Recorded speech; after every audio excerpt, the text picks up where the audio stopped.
जय श्री कृष्णा।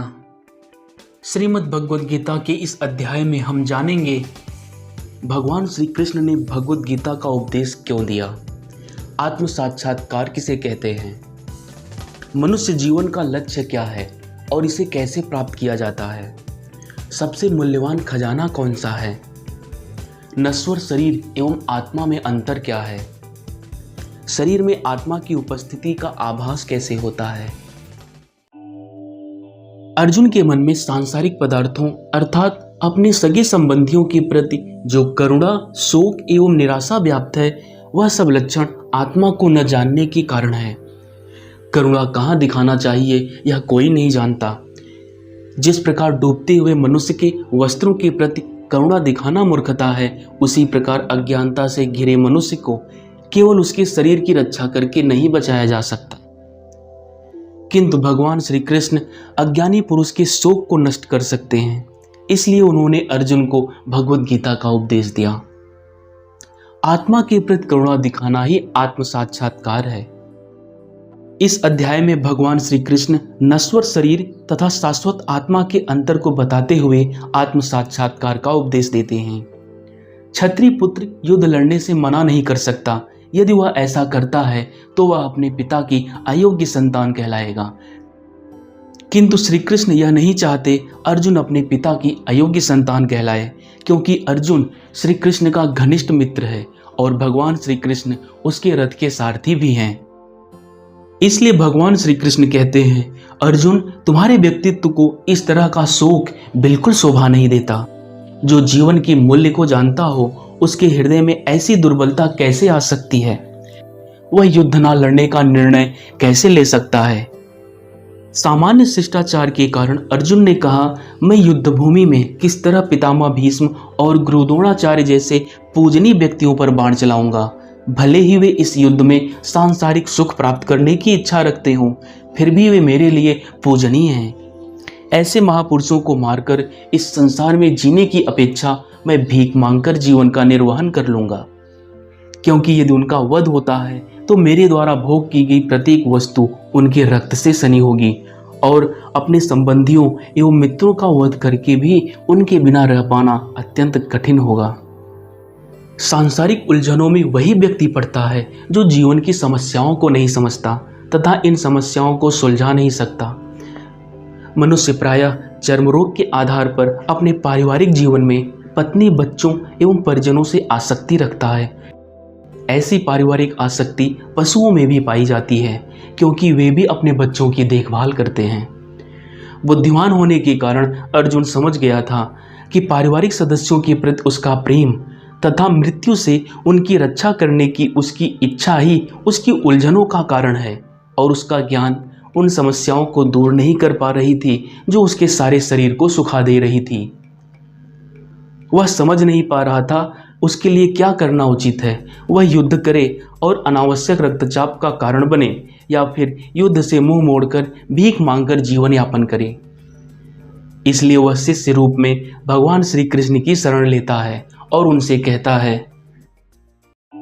धरती पर यदि मुझे स्वर्ग में देवताओं के समान सुख सुविधाओं एवं धन धान से परिपूर्ण भी राज्य प्राप्त हो, तब भी मैं अपने इस शोक को दूर नहीं कर सकूंगा। मैं अपनी दुर्बलता के कारण अपना कर्तव्य भूल गया हूँ और अपना सारा धैर्य खो चुका हूँ। आप मुझे बताइए मेरे लिए क्या उचित है और क्या अनुचित है। मुस्कुराते हुए भगवान श्री कृष्ण अर्जुन से कहते हैं, तुम बातें तो विद्वानों की तरह कर रहे हो, किंतु जो विद्वान होता है, जो यह जानता है शरीर तथा आत्मा क्या है, वह किसी भी अवस्था में शरीर के लिए शोक नहीं करता, चाहे वह जीवित हो या मृत। ऐसा कोई काल या समय रहा ही नहीं है जब मैं न रहा हूँ या तुम न रहे हो अथवा ये समस्त राजा न रहे हों, और ऐसा भी नहीं है कि भविष्य में हम लोग नहीं रहेंगे।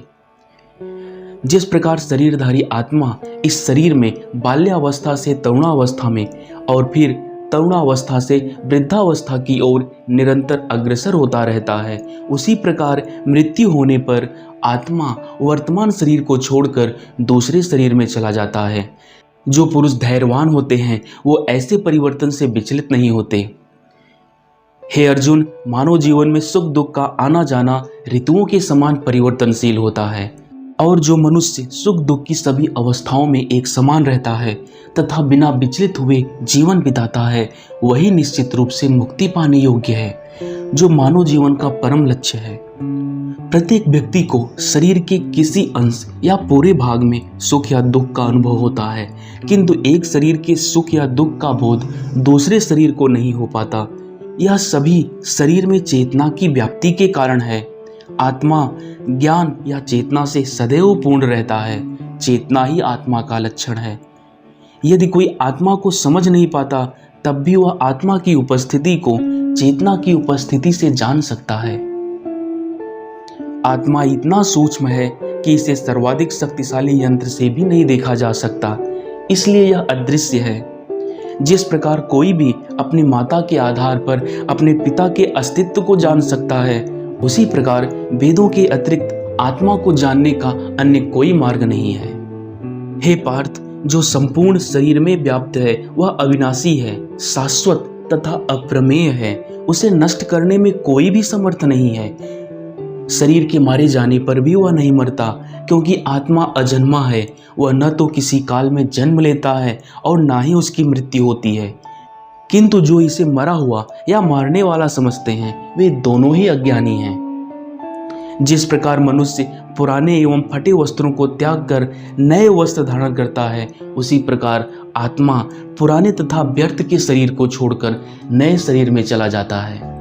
आत्मा मनुष्य की बुद्धि एवं कल्पना से परे है। यह किसी भी शस्त्र द्वारा नष्ट नहीं किया जा सकता। इसे अग्नि जला नहीं सकती, जल भिगो नहीं सकता तथा वायु सुखा नहीं सकती। यह आत्मा अखंडित एवं अघुलनशील है। यह सर्वव्यापी है, अविकारी है, स्थिर है तथा सदैव एक सा रहने वाला है। यह सब जानकर तुम्हें शरीर के लिए शोक नहीं करना चाहिए। किंतु यदि तुम यह सोचते हो कि आत्मा सदा जन्म लेता है और सदा मरता है, तब भी तुम्हें शोक नहीं करना चाहिए, क्योंकि जिसने जन्म लिया है उसकी मृत्यु निश्चित है और मृत्यु के पश्चात पुनर्जन्म भी निश्चित है। इसलिए तुम्हें अपने कर्तव्य पालन में शोक नहीं करना चाहिए। आत्मा को कोई आश्चर्य से देखता है, कोई आश्चर्य की तरह बताता है और कोई आश्चर्य की तरह सुनता है, किंतु कोई कोई इसके विषय में सुनकर भी कुछ नहीं समझ पाते। शरीर में रहने वाले अर्थात आत्मा का कभी भी वध नहीं किया जा सकता, इसलिए तुम्हें शोक करने की कोई आवश्यकता नहीं है। हे अर्जुन, वे मनुष्य भाग्यशाली होते हैं जिन्हें ऐसे युद्ध करने का अवसर प्राप्त होता है, क्योंकि धर्म के लिए युद्ध करने से बढ़कर कुछ नहीं होता। इससे स्वर्गलोक के द्वार स्वतः खुल जाते हैं। इसलिए तुम संकोच त्याग कर युद्ध करो। इस समय युद्ध करना तुम्हारा धर्म भी है और कर्तव्य भी। यदि तुम अपने कर्तव्य का पालन नहीं करते हो, तो तुम योद्धा के रूप में अपयश को प्राप्त करोगे। लोग तुम्हारे अपयश का वर्णन करेंगे और सम्मानित व्यक्ति के लिए अपयश मृत्यु से भी बढ़कर होती है। दुर्योधन एवं कर्ण जैसे महारथी जिन्होंने तुम्हारे नाम तथा यश को सम्मान दिया है, वे सोचेंगे तुमने कायरता के कारण युद्धभूमि छोड़ दी और इस तरह तुम्हारा सम्मान धूल में मिल जाएगा। तुम्हारे शत्रु तुम्हारे सामर्थ्य का उपहास उड़ाएंगे। हे कुंती पुत्र, यदि तुम युद्ध में मारे भी जाओगे तो भी तुम स्वर्ग को प्राप्त करोगे, और यदि तुम जीत जाओगे तो पृथ्वी के साम्राज्य का सुख भोगोगे। तुम्हारे लिए दोनों ही अवस्थाएं कल्याणकारी हैं। किंतु तुम सुख या दुख, हानि या लाभ, विजय या पराजय का विचार त्याग कर केवल इसलिए युद्ध करो क्योंकि इस समय युद्ध करना तुम्हारा धर्म भी है और कर्तव्य भी। ऐसा करने पर तुम्हें कोई पाप नहीं लगेगा।